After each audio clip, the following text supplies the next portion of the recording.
गाड़ी पता नहीं कैसे कब बेकाबू होकर एक बड़े से पेड़ से टकराई। इतनी तेज आवाज थी उस एक्सीडेंट की जिससे कान के पर्दे फट जाए।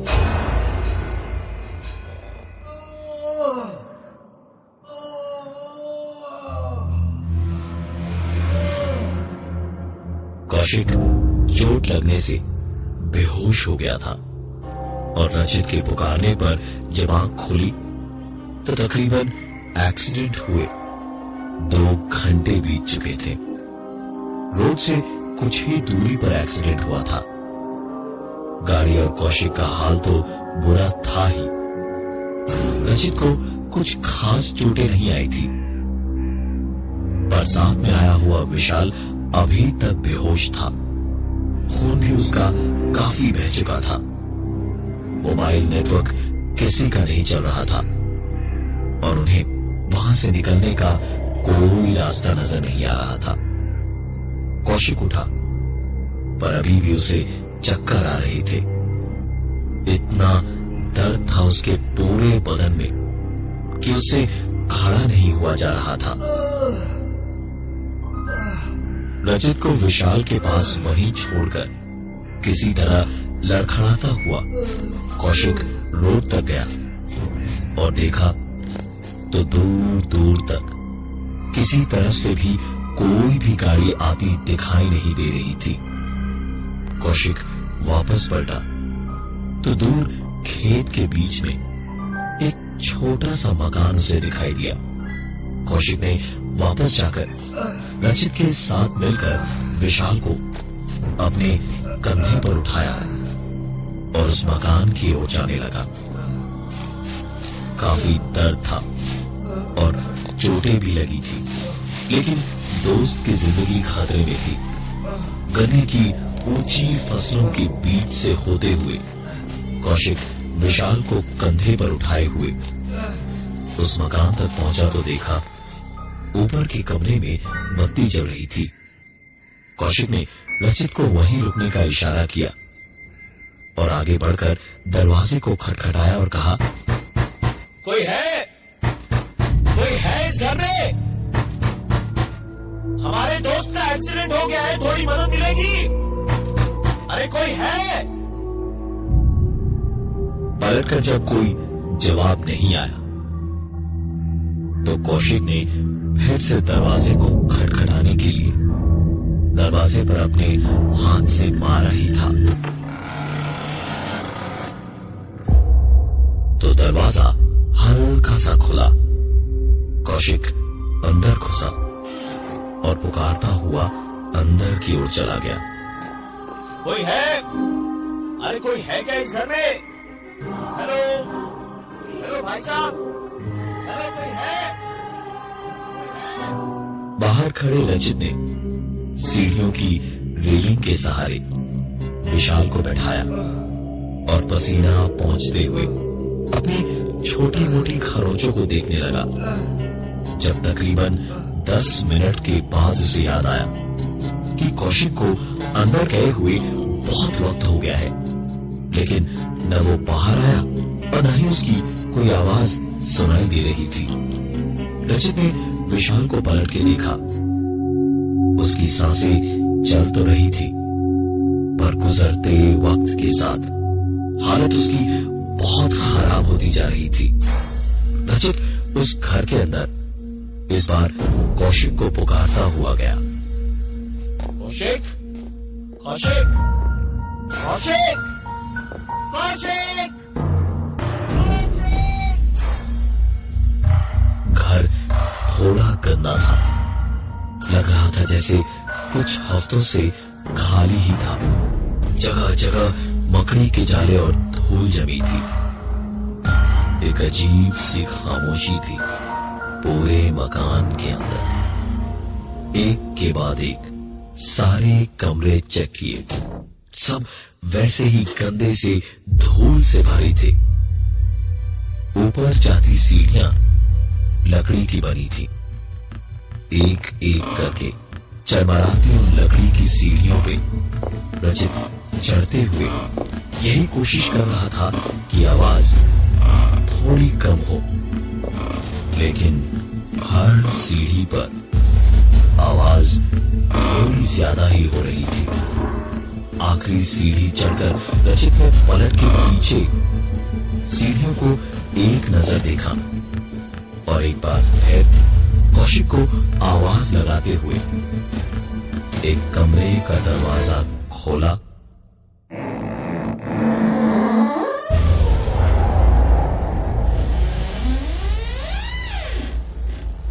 तो बगल वाले कमरे का दरवाजा भी उतना ही खुला। रचित पलटा और उसने जैसे ही उस दरवाजे की ओर देखा तो एक चेहरा अंदर से झांक कर तुरंत वापस कमरे के अंदर चला गया। कौशिक, कौशिक, कौशिक कौशिक की आवाजें लगाता हुआ रचित उस कमरे में घुसा और देखा कमरे में घना अंधेरा था, कुछ भी दिखाई नहीं दे रहा था। रचित ने जेब से मोबाइल की लाइट जलाकर देखने को अपना फोन निकाला ही था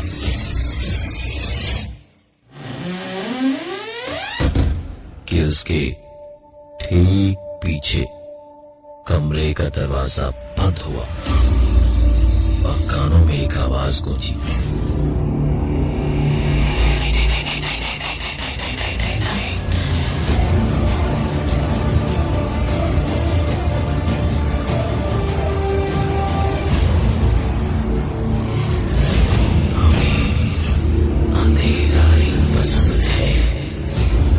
रचित चिल्लाया, कौन है?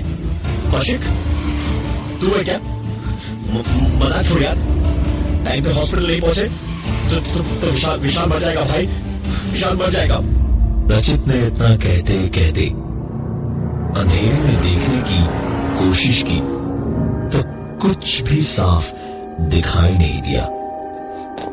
कुछ कदम दीवार पे स्विच ढूंढने आगे बढ़ाए तो किसी छोटी सी स्टूल जैसी चीज से उसका पैर टकराया और कुछ भारी भरकम गिरने की आवाज हुई।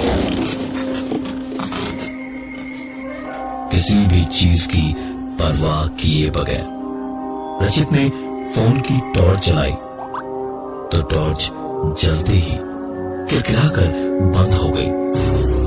अब मोबाइल की स्क्रीन की ही लाइट थी और उसी रोशनी में देखा तो सामने एक स्टूल गिरा हुआ था जिस पे रखा हुआ रिकॉर्ड प्लेयर भी नीचे गिरा था। उठाकर बड़े एहतियात से स्टूल रखा और उस पे रिकॉर्ड प्लेयर को रखा और उसके बाद वापस मुड़कर मोबाइल की रोशनी में ही रूम में चारों ओर देख ही रहा था जब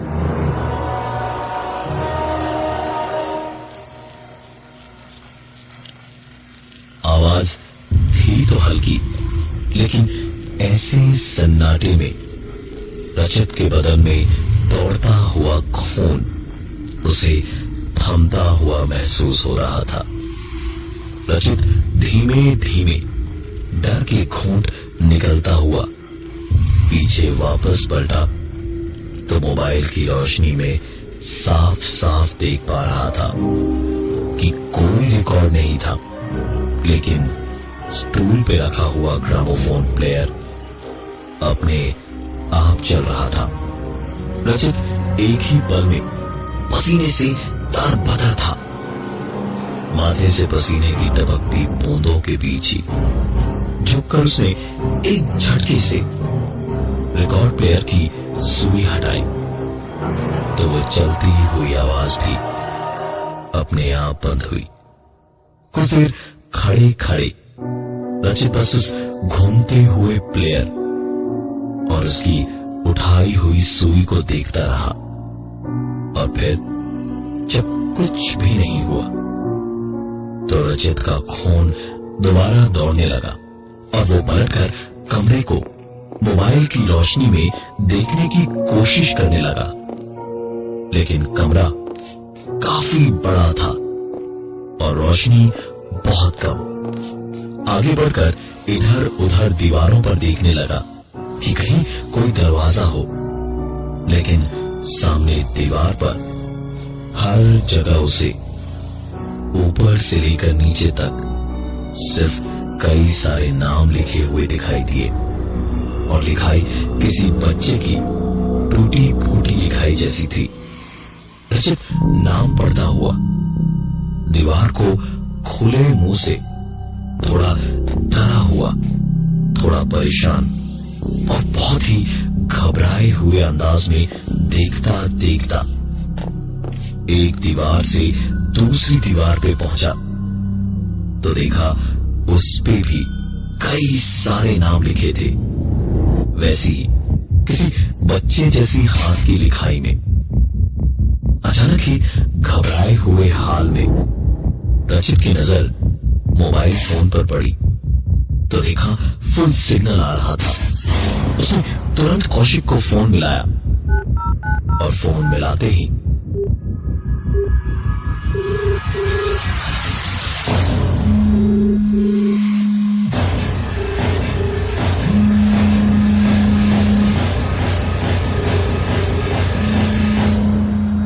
रचित को अपनी जिंदगी में इतना बड़ा झटका शायद ही कभी लगा हो। उस कमरे में भी एक फोन बज रहा था। पता नहीं क्या सोचा कि रचित ने फोन को काटा नहीं, फोन बजता जा रहा था और कमरे में ही दीवार में बनी अलमारी से फोन के वाइब्रेट करने की आवाज आ रही थी। रचित ने अलमारी खोली। एक झटके से अलमारी को खोलते ही जैसे कोई एक धक्के से रचित को फेंक कर भागा और खुद भी शायद उसी स्टूल से आगे टकरा के गिर गया। रचित चिल्लाता हुआ उठा,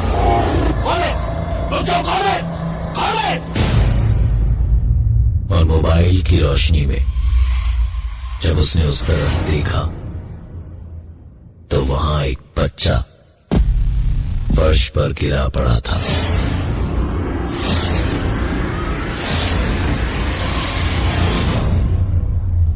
रचित के चेहरे पर अचानक ही डर की जगह फिक्र दिखाई दे रही थी।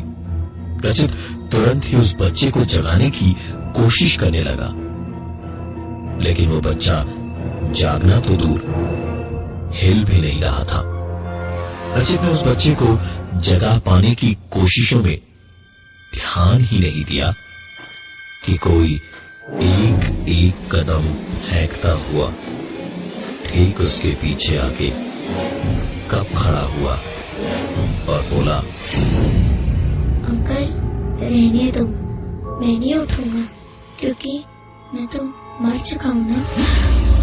रचित तुरंत पलटा और डर, घबराहट, बेचैनी या खौफ कुछ भी महसूस कर पाए इससे पहले ही रचित बेहोश होकर वहीं गिर पड़ा। रचित एक ही पल में इतना डर गया था कि तुरंत ही बेहोश हो गया। पर एक ही बात उसके दिल में थी, जो मांगे दे दूं, बस मुझे कुछ ना हो। बेहोशी में रचित को अपना नाम धीमे धीमे सुनाई दे रहा था। उसका नाम कोई बहुत करीब से उसके कानों में पुकार रहा था, जैसे धीमे धीमे धीमे धीमे। रचित को पुकारती हुई आवाज साफ होती गई और आखिरकार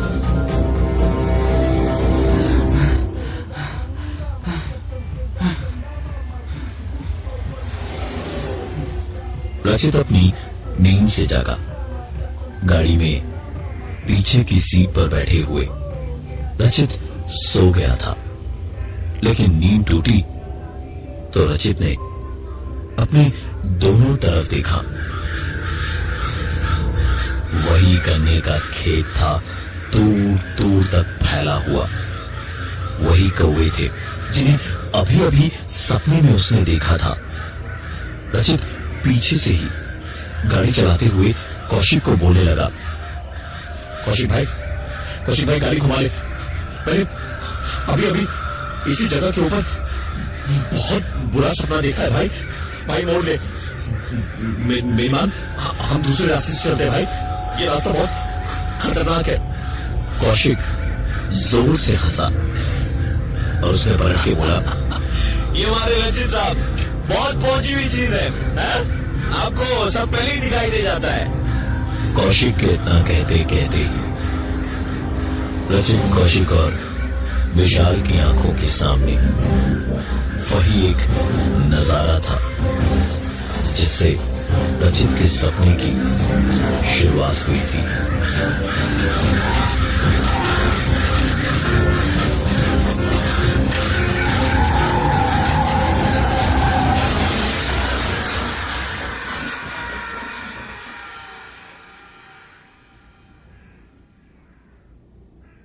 कौशिक अपनी बात पूरी कर पाए उससे पहले ही गाड़ी का सचमुच एक्सीडेंट हुआ।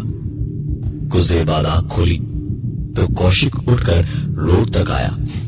कहीं मदद मिल सके ऐसी उसे कोई गाड़ी दूर दूर तक दिखाई नहीं दी।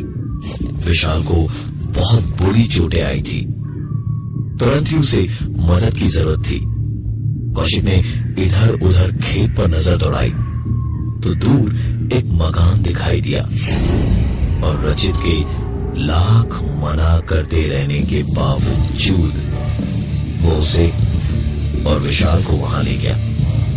और वहां पहुंच के कौशिक ऊपर के कमरे में जलती हुई बत्ती को देखकर आवाजें लगाने लगा, कोई है इस घर में? हमारे दोस्त का एक्सीडेंट हो गया है, थोड़ी मदद मिलेगी? अरे कोई है? रचित की आंखें ये सुनकर चौड़ी होती चली गई, क्योंकि ये हूबहू वैसा ही था जैसा उसने अपने सपने में देखा था। उसने कहा, भाई ये घर, ये जगह और ये एक्सीडेंट सब अगर मैं पहली बार देख रहा हूं जिंदगी में, तो मुझे ये बता कि ये सब मेरे सपने में कैसे आया? मेरी बात मान, चल यहां से कौशिक, चल यहां से कौशिक, हमारी जिंदगी को खतरा है कौशिक यहाँ पे। कौशिक का तो जैसे खून ही खौल गया। उसने चिल्लाते हुए कहा, तुझे तो बस खरोंच आई है थोड़ी सी, इसे देख, अगर तुरंत इसको मदद नहीं मिली तो मर जाएगा ये। तुझे अपने एक डरावने सपने से इतना डर लगा है तो चला जा यहाँ से।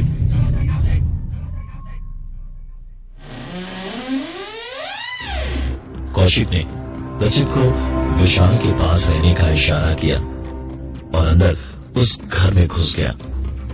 और पीछे रचित, उसने बेहोश विशाल को सीढ़ी पर लिटाया और चुपचाप किसी शरीफ बच्चे की तरह एक सीट में चलता गया।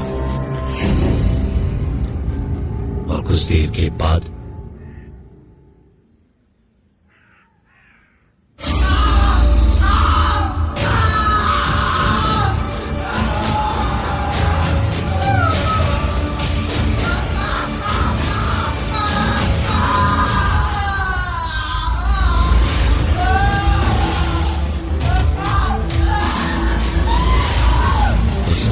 माहौल में बस कौशिक की चीखें गूंज रही थी।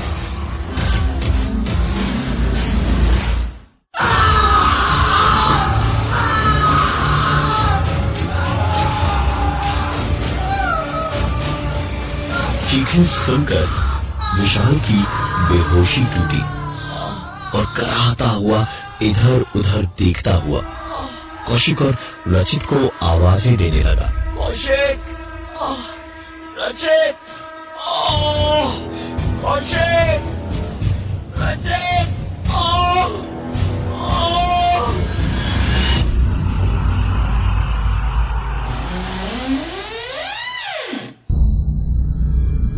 जब उस घर का दरवाजा खोला और अंदर से रचित निकला मुस्कुराता हुआ।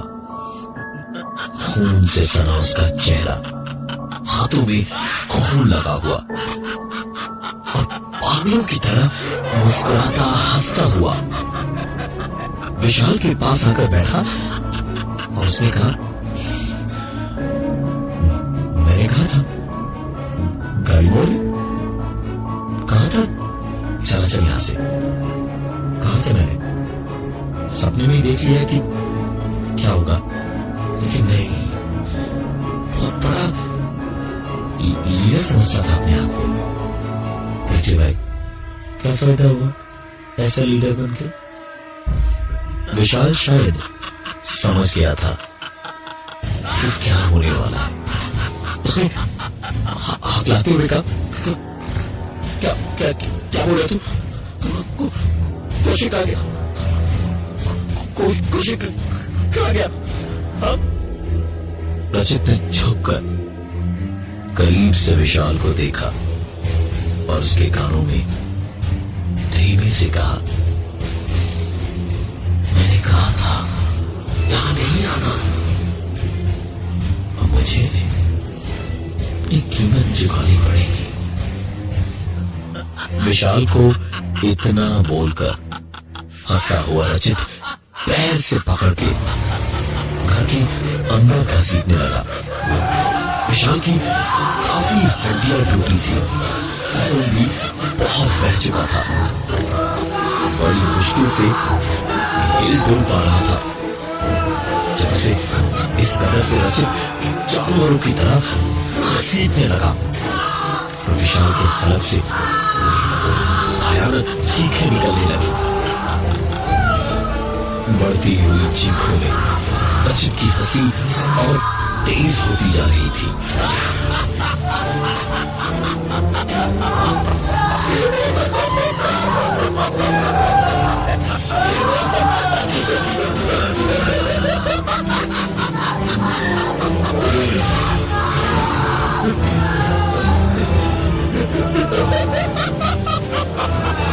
और आखिर रचित ने विशाल को उठाकर उसी कमरे में बंद कर दिया जहां वो सपने में बेहोश हुआ था।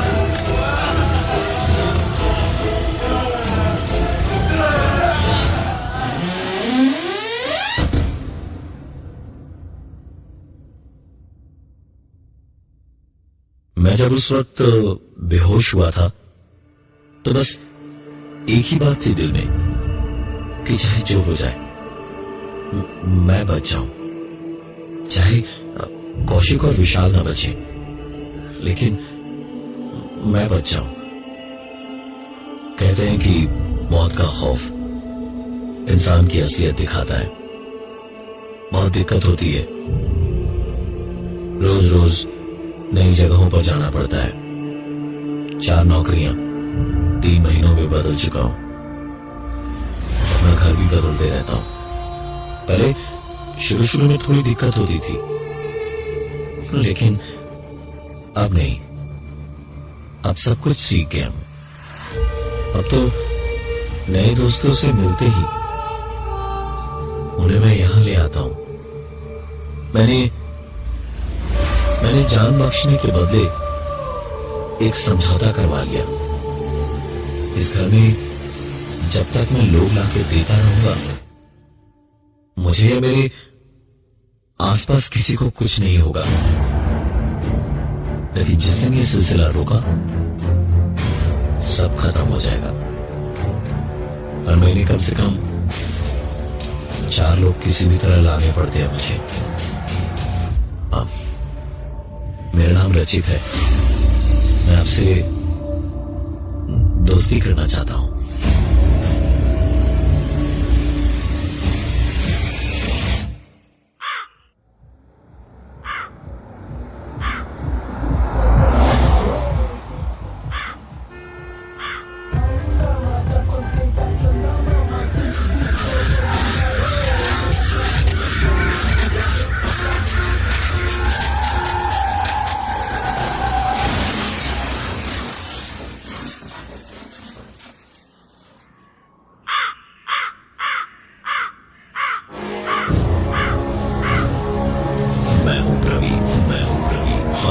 आज की एक कहानी ऐसी भी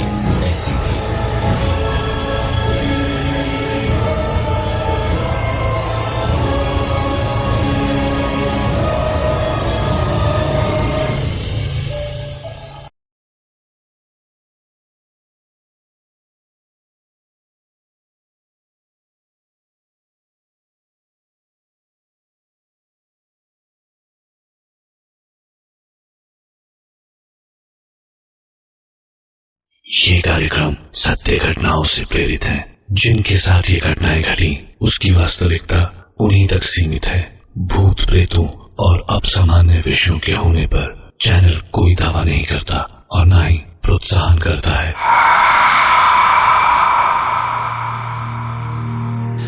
हम इंसानों को लगता है कि हम इस दुनिया को समझ गए। हमने अपनी साइंस से इसकी गुत्थियां सुलझा ली हैं, पर जब भी हम ऐसा सोचते हैं, ये दुनिया कुछ ऐसी नई पहेलियां हमारे सामने रख देती है जो फिर से इंसानी समझ को छोटा साबित कर देती है। क्यों हमें उन पुरानी हवेलियों में जाने से मना किया जाता है? क्यों कहा जाता है कि दिन ढले पुराने कब्रिस्तान वाली सड़क से मत गुजरना? बड़े बूढ़ों की कई सारी बातें मिथ्या या मिथ हैं, या वाकई उनमें कोई राज छिपा हो सकता है? सोचिए, आज हम सुनेंगे कनाडा से इंडिया अपनी पुरानी हवेली में रहने आए रितेश मिश्रा की दास्तान। मैं उन दिनों कनाडा में जॉब करता था। 10 साल हो गए थे मुझे वहां पे। मेरी पत्नी नंदनी और मेरी शादी को 4 साल हो गए थे। हमारा प्रवीण भी 1 साल का हो गया था। विदेश में हमारा मन नहीं लग रहा था। रह रह के अपने देश की मिट्टी बुला ही लेती थी। फाइनली एक दिन हमने डिसाइड किया कि हम इंडिया वापस जाते हैं, वहीं कुछ कर लेंगे अपनों के बीच। बनारस में हमारी पुरानी हवेली थी जो सालों से बंद थी। नंदनी का मायका बनारस में था, सो हमने सोचा कि उसी हवेली को होटल में बदल के हम भी उसी में रह लेंगे। सो एक दिन हमने अपना बोरिया बिस्तर बांधा और इंडिया की प्लेन पकड़ ली और बनारस आ गए, अपनी पुरानी हवेली।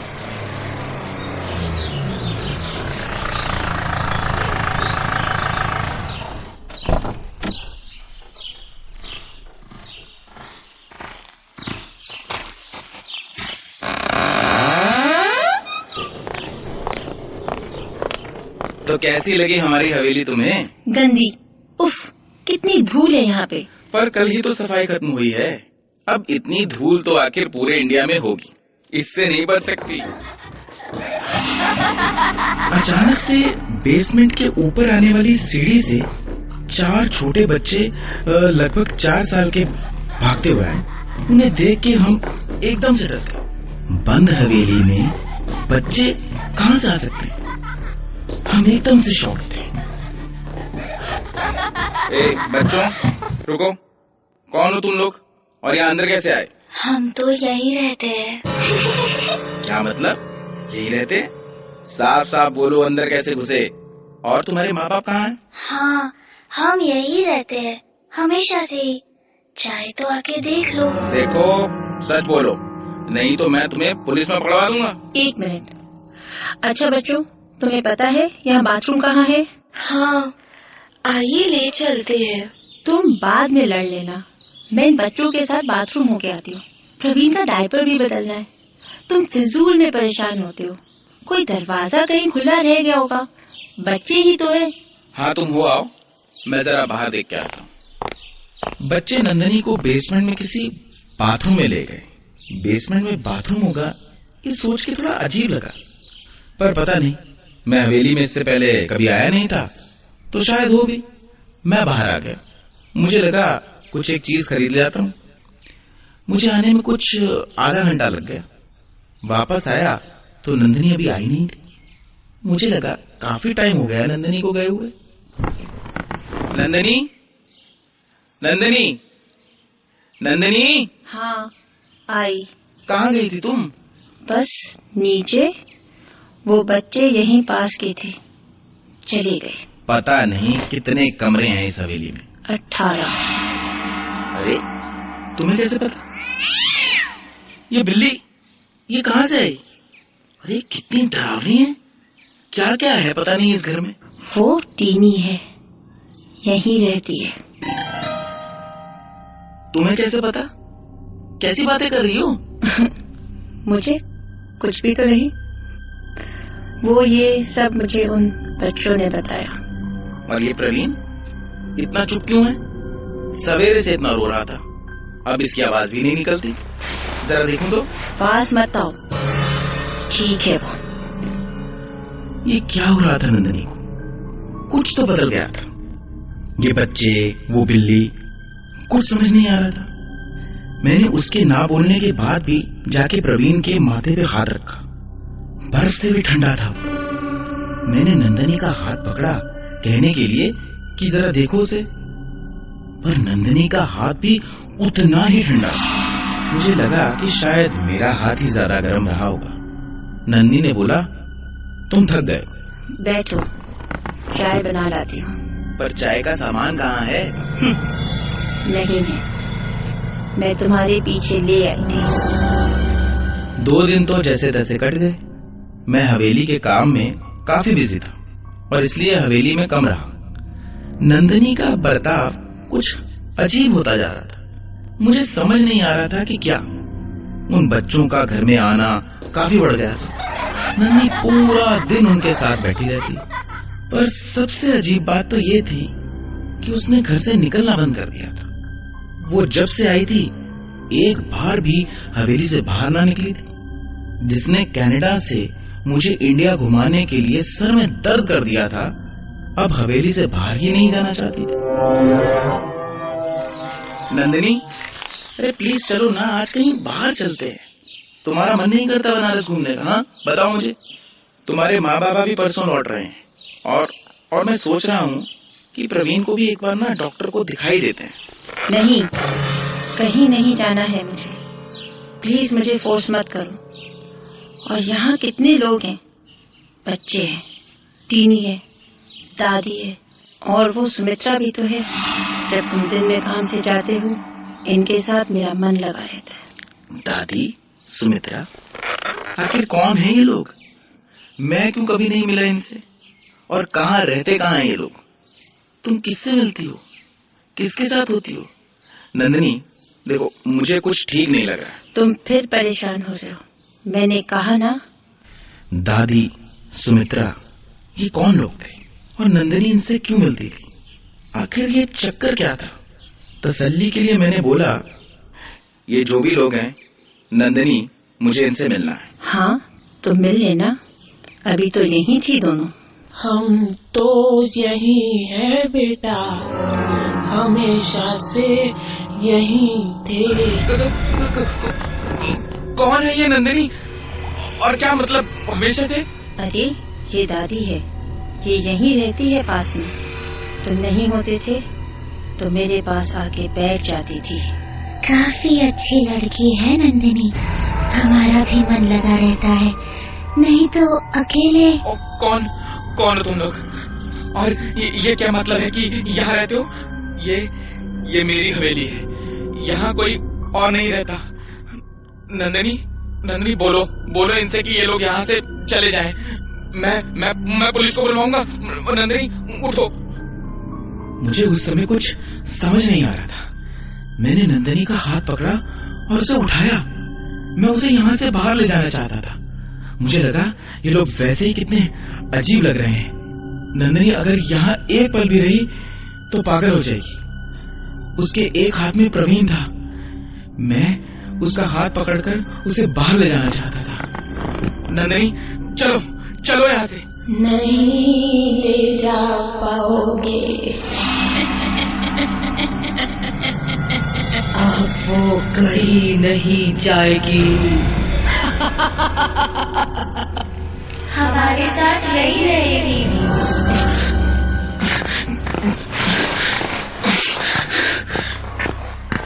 रितेश, रुको, मुझे कहीं नहीं जाना।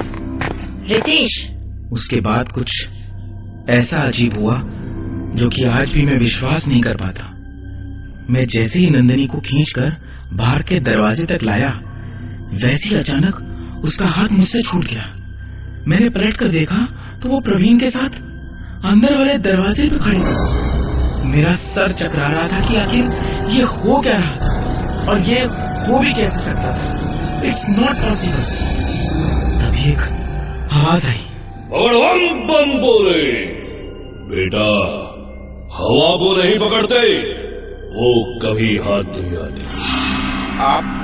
आप कौन हैं? मेरा नाम परमहंस है। मैं एक योगी हूँ।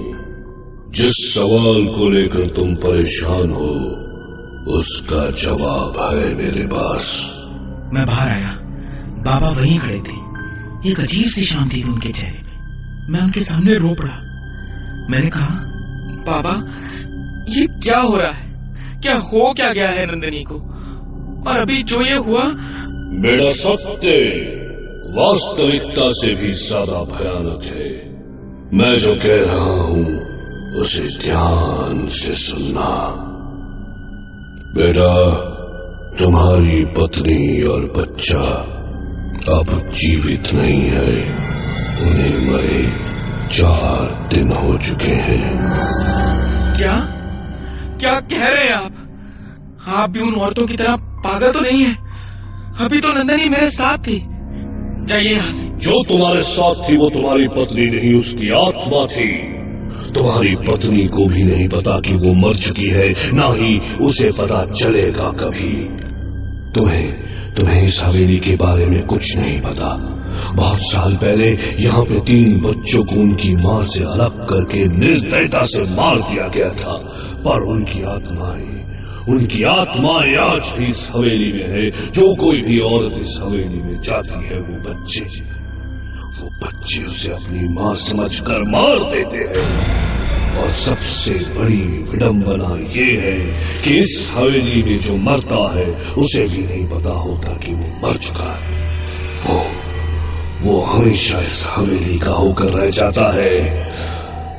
वो बूढ़ी औरत और उसकी बहू के साथ भी यही हुआ था बेटा। मैं फिर भी नहीं मानता। आओ, चलो मेरे साथ। तो मैं बाबा के साथ अंदर गया। ओम ह्रीं स्फुरा स्फुरा प्रस्फुरा प्रस्फुरा खोरा खोरा धरानुरूपा चढ़ा चढ़ा प्रचरा प्रचरा कहा कहा वमा वमा बधा बधा खड़या खड़या ओम भट। और जैसे ही बाबा अंदर घुसे, वहां कोई नहीं था। मुझे सोचकर और भी डर लग रहा था कि जो बाबा कह रहे हैं कहीं वो सच ना हो। बाबा ने मुझसे पूछा कि जब तुम यहाँ आए थे तो तुम्हारी पत्नी सबसे पहले कहाँ गई थी? मैंने बेसमेंट की तरफ हाथ दिखाया और मुझे ये सोच के और भी आश्चर्य हुआ कि मैं खुद कभी वहां क्यों नहीं गया। मैं जैसे ही बाबा के साथ नीचे गया तो वहां जो था उसे देखकर मेरी चीख निकल गई। वहां नंदनी और प्रवीण की लाश थी। नहीं। उसके बाद मुझे कुछ भी याद नहीं। मैं बेहोश हो गया था। काफी दिनों तक मैं हॉस्पिटल में था। डॉक्टर्स ने कहा कि मैं सीवियर ट्रॉमा में था। नंदिनी और प्रवीण की अस्थियां मेरा इंतजार कर रही थी। मैं उन्हें वहीं गंगा में विसर्जित कर कनाडा वापस आ गया। हवेली मैंने गिरवा दी। मेरी दुनिया हमेशा के लिए उजड़ चुकी थी।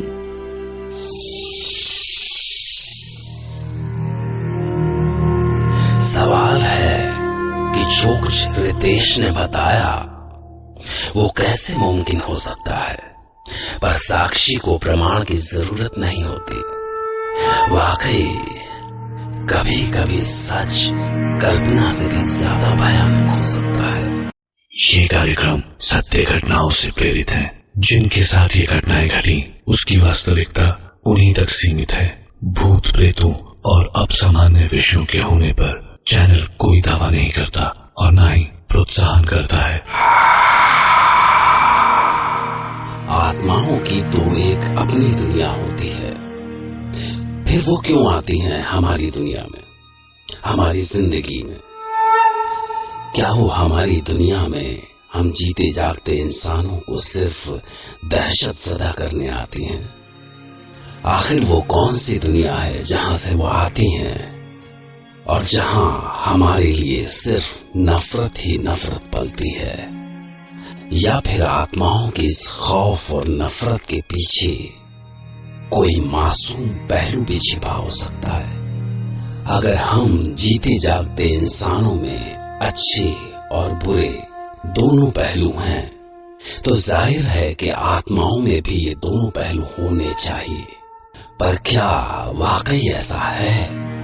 क्या आज तक किसी ने आत्माओं के मासूम पहलू को भी देखा है? ये सवाल जितना चकित कर देने वाला है, इसका जवाब उतना ही मुश्किल है।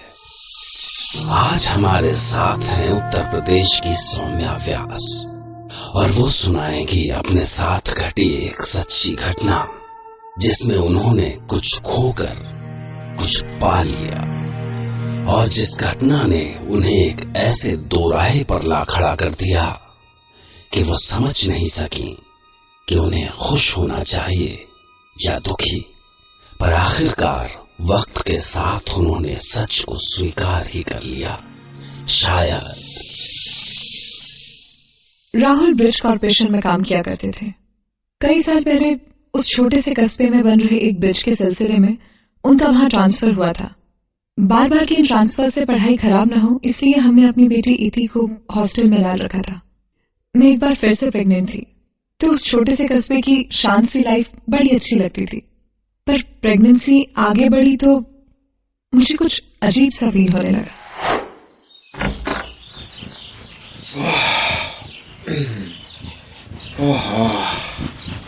नहाने के बाद ताजगी आई है। साइड पर इतनी धूल होती है ना कि अरे हाँ सौम्या, तुम कुछ कह रही थी? राहुल, पिछले कुछ दिनों से घर साफ रहता है, बर्तन बिल्कुल चमकते रहते हैं। तुम औरतें भी ना, नौकरानी ठीक से काम करे तो मुश्किल, ना करे तो भी मुश्किल। चंदा आए तो काम करे ना, वो तो हफ्ते भर से नहीं आई। अरे बेबी, तुम आराम करती होंगी ना, तब तुम्हें बिना डिस्टर्ब करे काम करके चली जाती होगी। तुम भी ना यार। राहुल ने उस समय तो बात टाल दी, पर फिर एक संडे को राहुल कुछ सुन रहे हो? अरे हाँ, चंदा बाथरूम साफ कर रही है। चलो अब खुद देख लो, चंदा साफ कर रही है या कोई और? देखो साफ है ना? ओफो, तो साफ करके चली गई होगी यार। तो मेरी बात पर विश्वास क्यों नहीं करते? और मैंने कितनी बार राहुल को वो सब दिखाने की कोशिश की, पर यकीन करने की बजाय वो मुझे डॉक्टर के पास ले गए।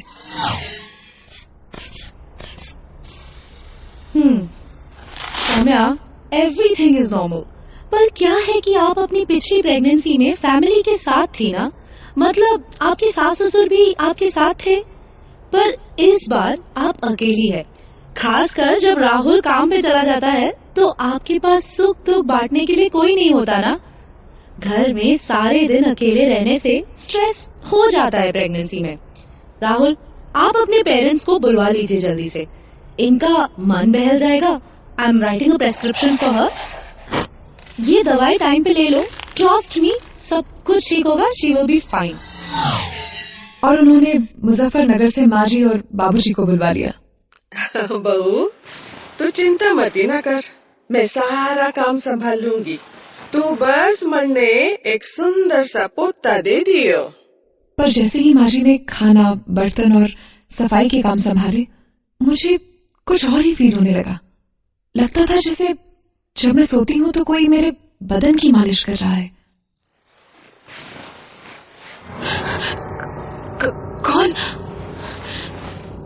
है वहां? पर वहां कोई नहीं था, बस बिस्तर पर किसी के बैठने की सिलवटें किसी के होने का एहसास दिला रही थी। और एक दिन तो जब मैं नहा कर आई तो जैसे कोई मेरे बाल संवारने लगा।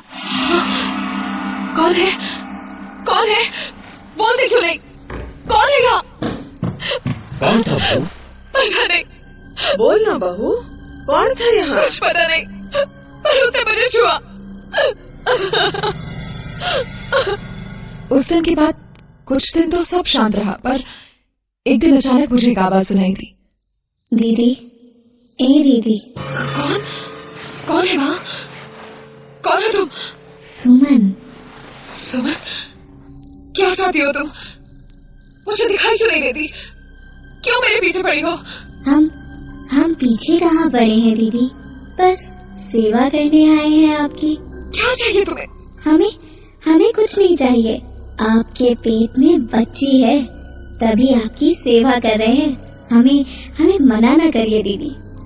उसकी मीठी आवाज सुन के जैसे मेरा डर कहीं चला गया, और बस फिर वो रोज बड़े प्यार से मेरे पैर दबाती, मालिश करती, सर में तेल लगाती, जैसे मेरी कोई सहेली हो। अब घर में सब शांत हो गया था, क्योंकि मैं किसी को नहीं बताती थी उसके बारे में। पर एक दिन सुन राहुल, एक बात तो मैंने सोची ना कि बहू को छोरा होगा कि चोरी।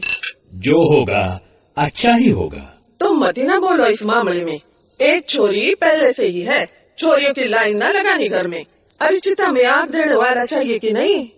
राहुल, तू अभी जा डॉक्टर के धोरे, और वो क्या कहवे है, वो सोनोग्राफी करा ले बहू की।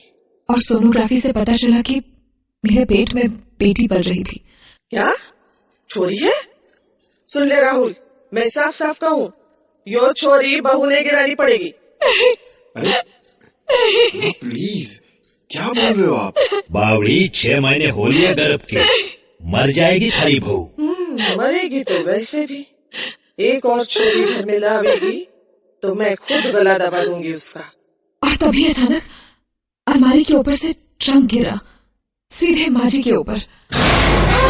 अरे मार डाला, यो क्या गिर गया पैर पे? अरे जल्दी उठा अपनी अम्मा को, अस्पताल लेके चल चल चल चल जल्दी उठा चल। कुछ नहीं होगा अम्मा को, अम्मा तुम्हें कुछ नहीं होगा। अम्मा संभालो। अरे बाबा धीरे राहुल, बचा। और कुछ दिनों बाद जब माजी हॉस्पिटल से लौटकर घर आई तो सब कुछ फिर से ठीक होने लगा। सुमन पहले की तरह मेरी सेवा करने लगी, पर एक दिन माजी ने फिर से वही जिद पकड़ ली। समझने की कोशिश करो अम्मा, एक बार आपने अबॉर्शन की बात की थी ना, तो आपका इतना बड़ा एक्सीडेंट हो गया, और अब आप फिर से खाना खा लीजिए माजी। ना खाली मैं भूख की जान दे दूंगी, पर छोरी ना आने दूंगी इस घर में। उन्हें अंजल छोड़े 4 दिन हो गए थे, तो सबको झुकना पड़ा। ठीक है अम्मा, जैसी आपकी मर्जी, लेकिन आप खाना खा लो प्लीज अम्मा। अन्न का दाना मुंह में डाल लो अम्मा। मैं कल ही ले जाऊंगा सोनिया को हॉस्पिटल। कल सुबह हॉस्पिटल जाना था, और रात को मैं अपने कमरे में बैठी सिसक रही थी। सुमन की आवाज भी नहीं सुनाई दी, जैसे वो भी मेरी बेटी की मौत का दुख मना रही हो। पर तभी माजी के कमरे से उनकी चीखें सुनाई दी। छोड़ दे, छोड़ माजी, छोड़ दे, तू क्यों मेरी जान लेना चाहे है? बेटी है तो जान लेगी, तू बेटी की जान लेगी। बचा लो कोई, तुझे पता भी है। अब ले जान। ये गला दबावे है हमारा। क्या हुआ अम्मा? अरे छोड़ो, कोई भी तो नहीं है अम्मा। अम्मा देखो तो कोई नहीं है यहाँ पर। क्या हो गया अम्मा? सुमन किसी को नहीं दिखाई दी, पर उस दिन पहली बार मैंने उसे अपनी आंखों से देखा। माजी की छाती पर सवार, उनका गला दबोचे। छोड़ दे सुमन, सुमन छोड़ दे। नहीं दीदी, जब तक बिटिया का जन्म ना होगा हम इसे नहीं छोड़ेंगे। और ऐसा ही हुआ। इलाज कराया, तांत्रिक ओझा बुलाया। ओम काली कपालिनी स्वाहा, ओम स्वाहा ओम। छोड़ दे पिशाचिनी, छोड़। नहीं छोड़ेंगे, हम नहीं छोड़ेंगे। उसी तरह 3 महीने बीत गए, और मैं एक सुंदर सी बच्ची की मां बनी। और तब सुमन ने माजी का गला छोड़ा, पर इतने दिनों में शायद उन्हें अपनी गलती का एहसास हो चुका था। मैंने उन्हें खुद बच्ची के साथ खेलते देखा। अले ले, आहा कैसे सुंदर लगे रे, बिल्कुल राहुल पे गई दिखे। वैसे ही मुस्कुरावे। चल, थारे को इस पे प्यार तो आया। कोई प्यार व्यार ना आया, किसी दिन मेरे में छोड़ दूंगी इसको। ढूंढते रहिए सबके सब। हाँ, मैंने सुना तुम्हें काम गई, मैं भाग के गई और उनकी गोद से बच्ची को छीन लिया। उस रात मुझे कई दिनों के बाद सुमन फिर दिखाई दी। वो चुपचाप कोने में खड़ी थी, लेकिन बहुत ज्यादा गुस्से में। और अगले दिन जब मैं उठी तो बच्ची मेरी बगल में थी, पर माँ जी गायब थी। राहुल, राहुल, बाबूजी, माँ जी पता नहीं कहाँ चली गई। कहाँ चली गई थी अम्मा? पूरे घर में ढूंढा, कहीं नहीं मिली। ये क्या कह रही हो सौम्या तुम? ऐसे कैसे जा सकती हो कहीं भी? हमने सारे घर में ढूंढा, सारे शहर में ढूंढा, पर उस दिन के बाद माँ जी कहीं दिखाई नहीं दी, और ना ही सुमन। जब किसी को कुछ समझ में नहीं आया तो उन्होंने गांव वालों से सबकी वजह जानने की कोशिश की, और तब उन्हें जो कुछ सुनने को मिला उसके आगे किसी की कल्पना भी नहीं जाती। बहुत पुराना बात है साहब। कोनो 100-150 घर रहा होगा गांव में। अच्छा खेती बाड़ी रहा, सब खुशहाल रहा है गांव में, सब बढ़िया चल रहा था। पर जाने का भाई, जैसे कोनो का नजर लग गया। ऐसा हैजा फैला पूरा इलाका में कि जानवर की तरह मरे सब लोग। ऐसा कोई घर नहीं दिखा जिसमें से 2-4 लाश ना निकला हो साहब। ये घर में भी सुमन रहत रही अपने मर्द के साथ। पहली बार पांव भारी रहा उसका, पर हैजा वो को नहीं छोड़ा साहब। बेचारी 2-3 दिन में ही हड्डी का ढांचा बन के रह गई, और बस मानो बेचारी सुमन मौत के सामने देखकर बस ये बोली रही कि हम मर जाए तो जाए, पर हमरे बचवा को बचा लो। पर वैद हकीम कछु ना कर सके साहब, कछु ना कर सके। और 4 ही दिनों में सुमन और के पेट का बच्चा दोनों खत्म हो गए। बहुत दर्द भरी कहानी थी सुमन की, पर क्या सुमन की बच्चे के लिए चाह इतनी बड़ी थी कि बरसों बाद जब उस घर में सौम्या गर्भवती हुई तो सुमन की ममता फिर जग उठी, और सुमन की आत्मा सौम्या की बच्ची को बचाने के लिए कुछ भी करने को तैयार हो गई, किसी की जान लेने को भी। सवाल है कि क्या ममता की जड़ें इतनी गहरी हो सकती हैं कि वो जीवन जाने के बाद भी न टूटे? जवाब ढूंढिए। ये कार्यक्रम सत्य घटनाओं से प्रेरित है। जिनके साथ ये घटनाएं घटी उसकी वास्तविकता उन्हीं तक सीमित है। भूत प्रेतों और असामान्य विषयों के होने पर चैनल कोई दावा नहीं करता और न ही प्रोत्साहन करता है। इंसान की आत्मा मुमकिन है कि किसी दूसरे इंसान से लगाव रखती हो, पर क्या ऐसा भी मुमकिन है कि कोई आत्मा किसी बेजान चीज से इस कदर लगाव रखती हो कि जैसे वो ही उसके लिए सब कुछ हो? मैं पौंडीचेरी के एक एमएनसी में वाइस प्रेसिडेंट बनकर आया था। Pondicherry, I think it's most beautiful place on earth. मुझे वहां का माहौल इतना शांत और अच्छा लगा कि मैंने वहां हमेशा के लिए बस जाने का डिसीजन ले लिया। तो जब मैं वहां कोई अच्छा घर ढूंढ ही रहा था कि तभी मेरे एजेंट ने मुझे वहां एक पुराना सा बंगलो दिखाया। Sir sir sir sir sir कच्चे रास्ते पर से नहीं जाएंगे सर, हम शॉर्ट कट देंगे by God sir. I tell you sir, एक बार आपने वो बंगलो देखा ना तो आप बोलेगा मेरे से, नायर ऐसा प्रॉपर्टी कभी देखा ही नहीं। ड्राइवर उधर से लेफ्ट लेना।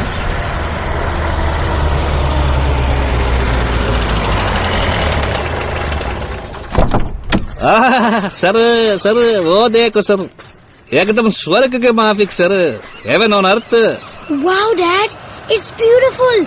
Are we gonna buy it, Dad? Hey, Charles, it's really beautiful.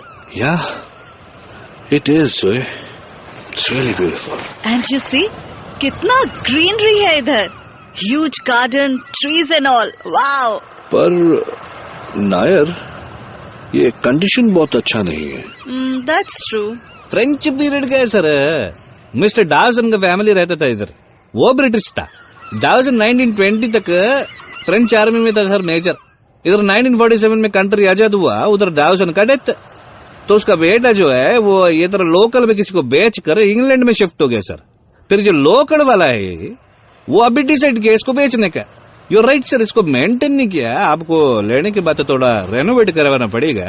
Okay, पर आई टेल यू सर, ऐसा प्रॉपर्टी आपको ईस्ट कोस्ट में मिलेगा ही नहीं, नेवर। एक्चुअली बंगलो मुझे बहुत पसंद आया था। इवन मेरे सन एरन एंड वाइफ जोई को भी बहुत पसंद आया था। वो तो बल्कि जैसे यहाँ आने के लिए पागल से हो रहे थे। खैर, मैंने एक अच्छे कॉन्ट्रैक्टर को बंगलो के रेनोवेशन का काम दिया एंड अबाउट 3-4 मंथ्स में काम पूरा भी हो गया और उस कॉन्ट्रैक्टर का मुझे फोन आया। हेलो हेलो, क्या मैं चार्ल्स सर से बात कर सकता हूँ? चार्ल्स से? सर, आपका काम हो गया सर। आप कभी भी आके देख सकते हैं। ग्रेट। तो मैं आज शाम को ऑफिस से निकल कर पहुंचता हूँ वहाँ पे। ओके सर, मैं इधर आपका वेट करता हूँ। Okay, bye. ये रूम एरन का होगा, ठीक है? Wow, my room. चार्ल्स, ये तुम्हारी स्टडी है ना? यस। कैसा लगा? It's beautiful, lovely. और वहीं हमें एक पियानो दिखा, व्हाइट क्लॉथ से कवर किया हुआ एक ग्रैंड पियानो। ये क्या है? ओह, पियानो। मैंने बंगलो देखते वक्त नोटिस नहीं किया था इसे। But it's great. Maybe mister Dawson अच्छे म्यूजिशियन रहे होंगे। Wow mamma, piano. Can I play it? Stop Aaron. अभी तो आपने पियानो सीखना शुरू ही किया है। जब आप थोड़े सीख जाएंगे then you can play it, और तब तक इसको हाथ भी नहीं लगाना। ओके? ओके। हमने पियानो को वहीं रहने दिया। एक्चुअली शायद वो बरसों से वहीं रखा था और उस हॉल में वो जगह उस पियानो के लिए एकदम परफेक्ट थी। एरन उस पियानो को प्ले करने के लिए इतना एक्साइटेड था कि उसने बहुत जल्दी ही पियानो क्लासेस ज्वाइन किया और काफी जल्दी सीख भी गया। फिर एक दिन कुछ गेस्ट्स आए हुए थे, तो for the first time Joey asked him to play the same antique piano. Aaron baby, come play this piano. देखिए तुमने कितना सीखा है। Really, Mama? Okay, now listen.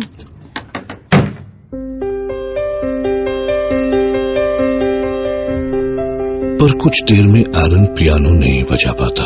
2-4 chords बजाकर रुक जाता है, जैसे उसे पेन हो रहा हो, दर्द हो रहा हो, और पियानो रिडिकुलसली साउंड करने लगता है, जैसे कोई बिल्कुल अनाड़ी बजा रहा हो।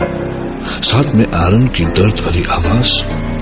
तभी अचानक जैसे उसे शॉक लगता है और वो चिल्लाता है।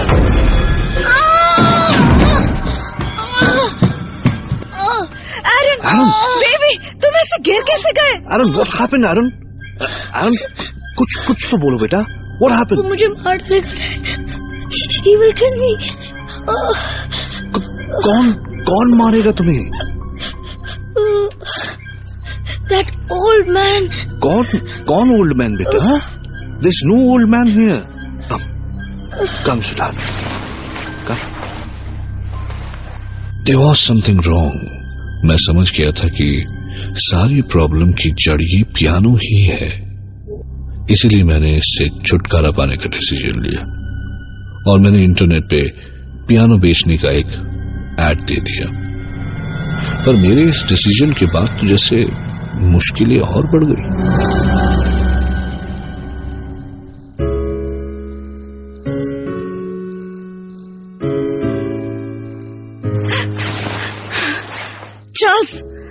चार्ल्स उठो।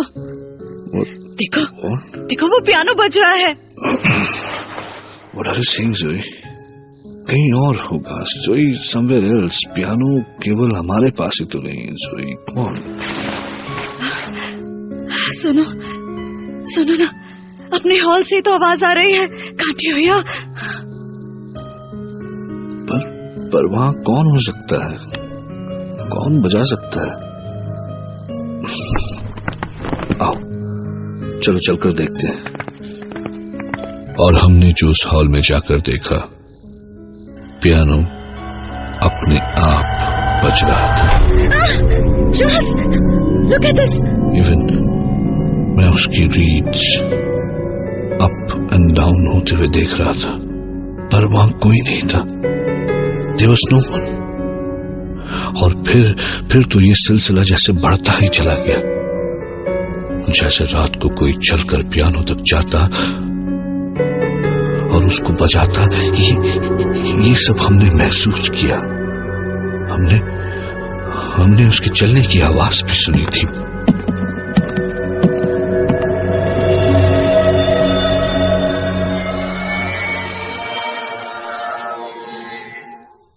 We have to do something, Charles. But what can we do, Zoe? I think let's go to the father. I think you're right, Zoe. Father Edward जरूर कुछ करेंगे। मैं कल सुबह ही वहां जाता हूं। और फिर हमने चर्च जाके जब फादर एडवर्ड को सब कुछ सुनाया, तो शाम तक हमारे बंगलो पर पहुंचे। Good evening, Father. Good evening, my child. God bless you. Father, come. आप क्या लेंगे, Father? Tea or coffee? No, Charles. मैं पहले पियानो देखना चाहता हूँ। Okay, Father. Come with us. और पियानो के पास आते ही फादर ठिठक कर रुक गए। ऐसा लग रहा था कि जैसे he was feeling somebody. उन्होंने एक हाथ में क्रॉस पकड़ा और एक हाथ में Bible, and he started chanting some prayer. In the name of the Father, and of the Son, and of the Holy Ghost. Amen. Most glorious Prince of the heavenly armies, Saint Michael the Archangel, defend us in our battle against principalities and powers, against the rulers of this world of darkness, against the spirits of wickedness in high places. Come to the assistance of men whom God has created in His likeness, and whom He has redeemed at a great price from the tyranny of the devil. In the name of Jesus Christ our Lord and God, strengthened by the intercession of the Immaculate Virgin Mary, Mother of God, of blessed Michael the Archangel, of the blessed apostles, and Peter, and Paul, and all the saints, and powerful in the holy authority of our ministry, we confidently undertake to repulse the attacks and deceits of the devil. God of heaven, God of earth, God of angels, God of archangels, God of the patriarchs, God of the prophets, God of the apostles, God of the martyrs, God of confessors, God of virgins.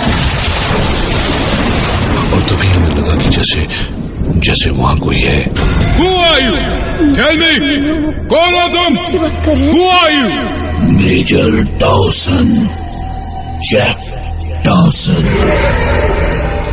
Leave this house! Stay away from this house!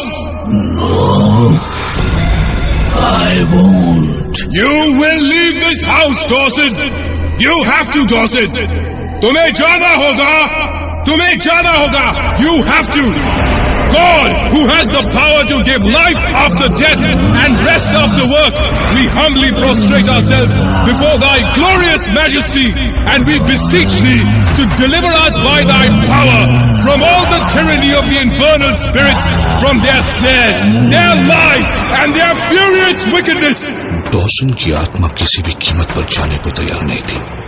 Father जितनी भी कोशिश करते उसका गुस्सा और बढ़ता जाता। Deign, O God, to grant us Thy powerful protection and to keep us safe and sound. We beseech Thee through Jesus Christ our Lord. Amen. Oh no! Oh! My God! What is going on in this house? उसके गुस्से से घर की चीजें उड़ कर गिरने लगी, टूटने लगी। ज़ोई और एरन को ये सब देखकर डर के मारे जम गए थे। एरन, come to me. ये सब क्या हो रहा है, फादर? एरन, डरो नहीं, मम्मा है तुम्हारे साथ। God is with us. Come to me, Aaron. Come here, my child. Stop! Stop, Dawson! Stop! No, I won't. मुझे कुछ समझ में नहीं आ रहा था कि इसका हल क्या है। डॉसन की आत्मा किसी भी कीमत पर वहां से जाने को तैयार नहीं थी। वो जहां जहां जा रहा था, फादर क्रॉस लेकर उसकी ओर बढ़ रहे थे और बाइबल और क्रॉस हाथों में लेकर चैंटिंग करते जा रहे थे। तभी हमें लगा कि जैसे डॉसन की आत्मा कुछ शांत हो रही है और तब फादर ने उससे बात करनी शुरू की। Why are you here? Dawson, answer me! तुम यहाँ क्यों आए हो? This is my house. They have infiltrated, not me. They tried to destroy my piano. Dawson, nobody will touch this piano. Now go! Leave this house and these innocent people. इन मासूमों को छोड़ के जाओ। No. क्या चाहते हो? तुम जाते क्यों नहीं? I said go! Okay, Dawson, okay. Tell me what you want. बताओ मुझे, क्या चाहिए तुम्हें? मेरी दोस्त मेरी आखिरी सिम्फनी सुनना चाहते थे। Okay, Dawson, wait. I'll call your guests. Friends! Mr. Dawson wants you here. Let's join him tonight. मैं उन सबको बुलाऊंगा। आओ, हम तुम्हारा इंतजार कर रहे हैं। You are all welcome here. Come, my friends, come. और फिर फादर ने जब कुछ बोलना शुरू किया तो हॉल में धीरे धीरे जैसे कई आत्माएं आनी शुरू हो गई। आत्माओं की भीड़ बढ़ने लगी। हम उनकी आने की आहट और आपस में होने वाली बातें सुन सकते थे। जोई इन सबसे बहुत डर गई थी। Stop it, father. Stop it. ये क्या कर रहे हैं आप? No, my child. हम यहाँ से पीछे नहीं हट सकते। अब ये सब करना ही होगा। कुछ ही देर में कम से कम हॉल में 20-30 लोगों की आत्माएं आ चुकी थी। वैसे ही महफिल जम चुकी थी जैसे शायद बरसों पहले मिस्टर डॉसन की पार्टी में रही होगी। Welcome, friends. Have your seats. Now Mr. Dawson will play his last symphony. Then you will all leave from here. So, Mr. Dawson, अपनी सिम्फनी शुरू कीजिए।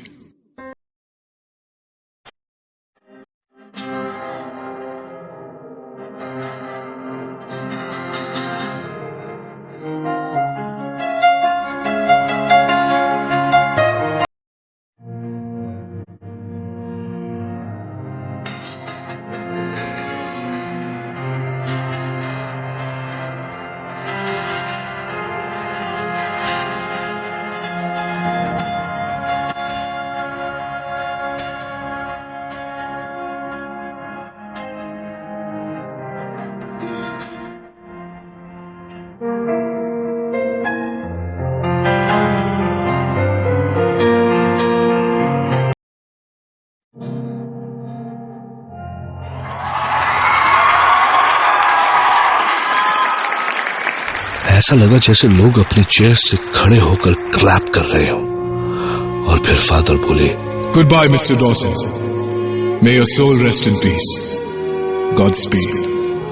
Thank you father, thank you father. और फिर लगा जैसे मिस्टर डॉसन की जाने की आवाज सुनाई थी, जिसके बाद सब कुछ ऐसे शांत हो गया जैसे वहां कुछ कभी हुआ ही नहीं हो। अपने पियानो पर अपनी आखिरी सिम्फनी प्ले करने की मिस्टर डॉसन की ख्वाहिश पूरी होती इससे पहले ही उनकी मौत हो गई। जिंदगी तो चली गई, पर उनकी आत्मा अपनी आखिरी इच्छा पूरी करने के लिए शायद बरसों भटकती रही। सवाल है कि डॉसन की आत्मा को पियानो से ये कैसा लगाव था, और अगर ये पियानो चार्ल्स के हाथों टूट गया होता तो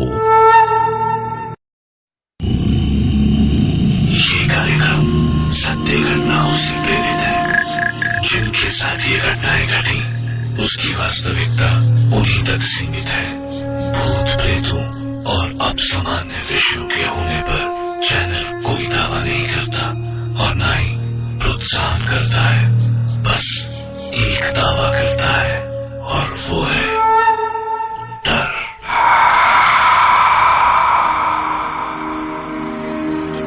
क्या आप कभी भीड़ में कुछ पलों के लिए किसी अपने से बिछड़े हैं? कैसा महसूस होता है? पर अगर कोई जिंदगी से ही बिछड़ जाए तो?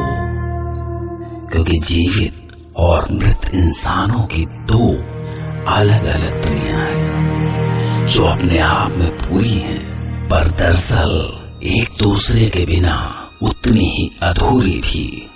और उनका एक दूसरे के बिना ये अधूरा होना ही उन दोनों दुनियाओं के बीच पुल बनाता है। और बेशक कभी कभी ये पुल बहुत खौफनाक हो जाता है।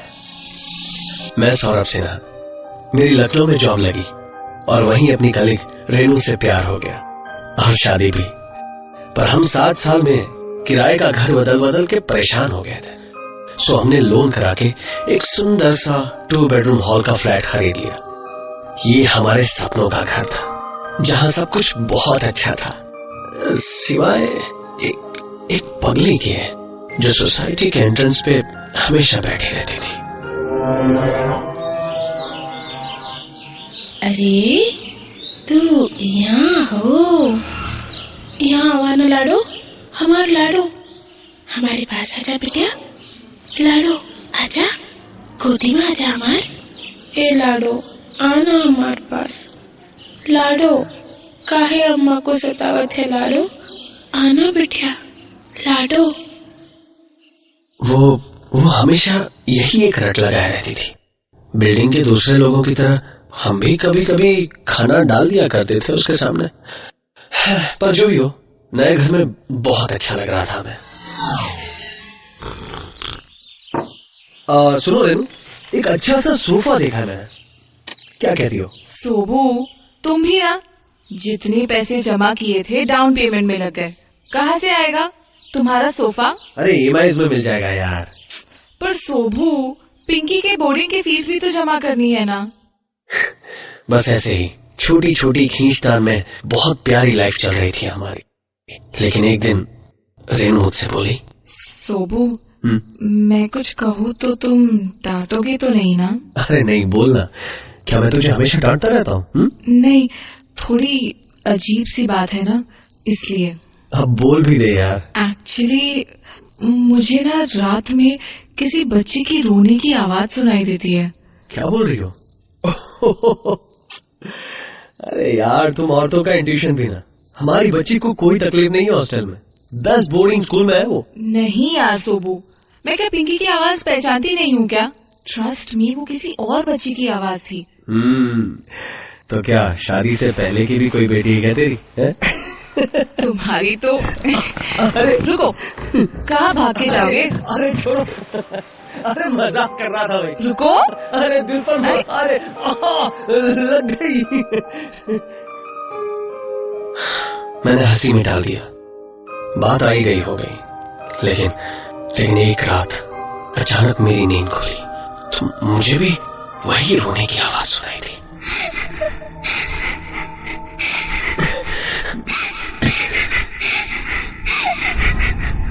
मैं झटके से बिस्तर से उठ गया। मैंने रेनू को डिस्टर्ब नहीं किया, चुपचाप उठ के दरवाजा खोला और बाहर गैलरी में इधर उधर देखा। ये आवाज कहां से आ रही है, पर कहीं कुछ नहीं मिला तो वापस लौट आया। पर तभी लगा कि ये आवाज तो बाहर हल्की थी, जबकि यहाँ घर के अंदर ज्यादा साफ सुनाई दे रही थी।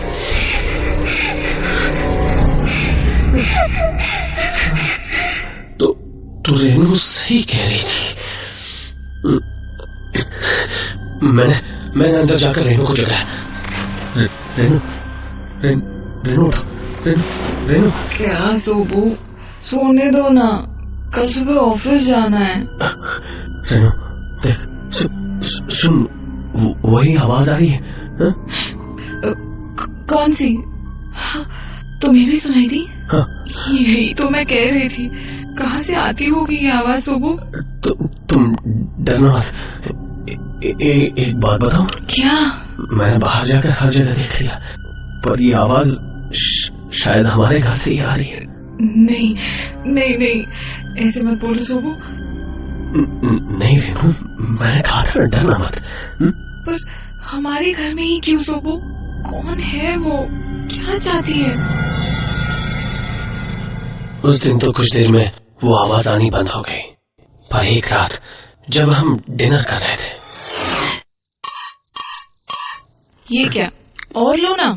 नहीं यार, बस बहुत हो गया। अरे हाथ हटाओ। अरे बस बहुत हो गया, पेट भर चुका है। ये क्या हुआ? सोबू। क्या हुआ? अरे बोलो ना, क्या हुआ? वो देखो वहाँ, जैसे कोई सोफे पे बैठा है। वो अभी आया। हाँ, लग रहा है जैसे कोई बच्चा लेटा हो। उस छोटी सी बच्ची के लेटने के निशान है उस पर। कौन है वो सोबू? अब तो हमारे घर में हमारे सामने घूमती है। मुझे नहीं रहना इस घर में। स्टॉप यार, कहाँ जाएंगे हम? और इस घर का क्या करेंगे? रेनू, हमारी हालत ऐसी नहीं है कि हम दूसरा घर किराए पे भी ले पाए। समझने की कोशिश करो रेनू। फिर एक संडे को मैं ऐसे ही बालकनी में बैठा हुआ था। सर्दियों की धूप अच्छी लग रही थी कि तभी शायद मुझे झपकी आ गई होगी, या पता नहीं, मेरी आंखों के सामने जैसे कोई बच्ची दिखी। सांवली सी, गंदी सी, बदन पे कोई कपड़े नहीं, सिर्फ कमर पे बंधे काले धागे में लटकता हुआ चांदी का छोटा सा घुंघरू।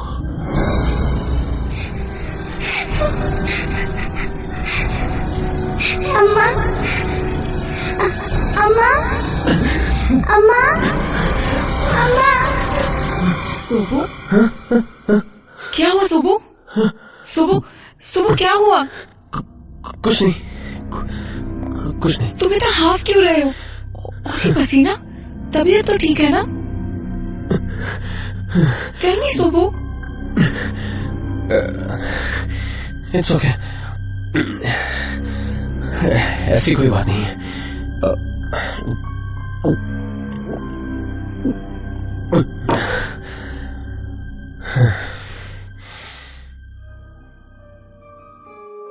रेनू बहुत डर गई थी, इसलिए मैंने उसे ये बात नहीं बताई। पर इसके बाद तो मुझे वो सपना यहाँ वहां बैठते बैठते हर जगह दिखने लगा।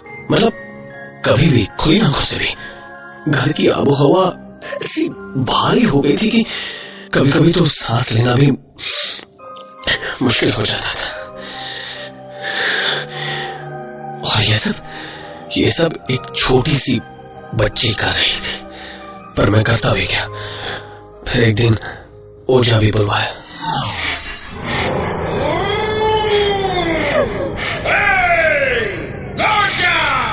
लौट जा इस घर से, छोड़ दे इस घर को, छोड़ दे, चली जा, नहीं तो बंद करके पेटी में डाल दूंगा। पर कोई फायदा नहीं हुआ। एक दो दिन की राहत, उसके बाद फिर वही सब शुरू हो गया। हार कर मैंने रेनू को कुछ दिन के लिए उसकी माँ के पास भेज दिया। फिर एक रात कुछ आवाज आई। मैं भागकर रूम से बाहर गया और आज मैं पहली बार उसे साफ साफ देख रहा था। और आज इस बार रोने की आवाज नहीं थी।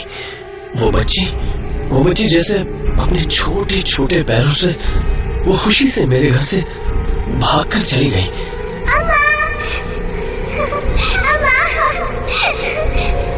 मैं भी उठकर तेजी से बाहर की ओर लगा, पर मैंने बाहर जो देखा था वो देखकर यकीन नहीं हुआ। वो पगली वो पगली औरत गैलरी के एक कोने में अपने हाथ फैलाए उस छोटी सी बच्ची को बुला रही थी। यहाँ आओ हमारी लाडो, लाडो बिटिया, अम्मा के पास आओ। मेरी प्यारी बिटिया, लाडो बिटिया, आजा अम्मा के पास। प्यारी बिटिया।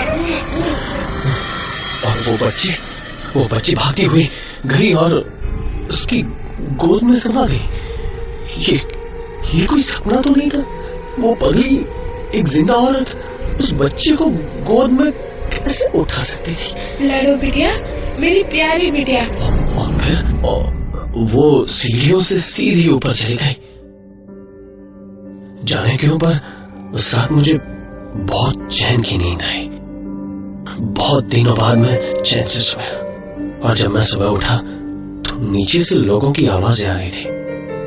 मैं नीचे उतरा और उस भीड़ के बीच रास्ता बनाकर आगे बढ़ा तो सामने वो पगली औरत पड़ी थी, बिल्कुल शांत।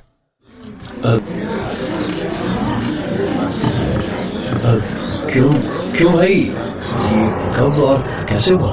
सुबह निकला तो देखा यहाँ पड़ी हुई थी। रात में शायद ठंड में मर गई होगी। ये सब जो मैंने देखा था सुबह और रात को, उससे मेरा दिमाग चकरा गया था। शाम को मेरी पास की ही ए ब्लॉक की बिल्डिंग में एक बुजुर्ग से बात हुई।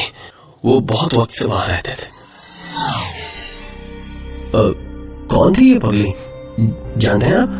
मजदूर थी। जब यहाँ काम चल रहा था CD और E ब्लॉक का, तो बहुत सारे बिलासपुरी लेबर काम कर रहे थे इस साइड पे। उन्हीं में से एक थी इसकी एक छोटी सी बच्ची गड्ढे में गिर के मर गई थी। अरे कैसे हुआ था ये? अपनी माँ के आंखों के सामने। उस वक्त उसकी माँ बिल्डिंग में काफी ऊपर चढ़ी हुई थी, काम कर रही थी। तब यहाँ काफी सुनसान रहता था। आसपास जंगल झाड़ियां सी थी। मैं यहीं इस बालकनी के बाहर देख रहा था। मैंने देखा वो बच्ची रोती रोती अपनी माँ को ढूंढती हुई जा रही थी।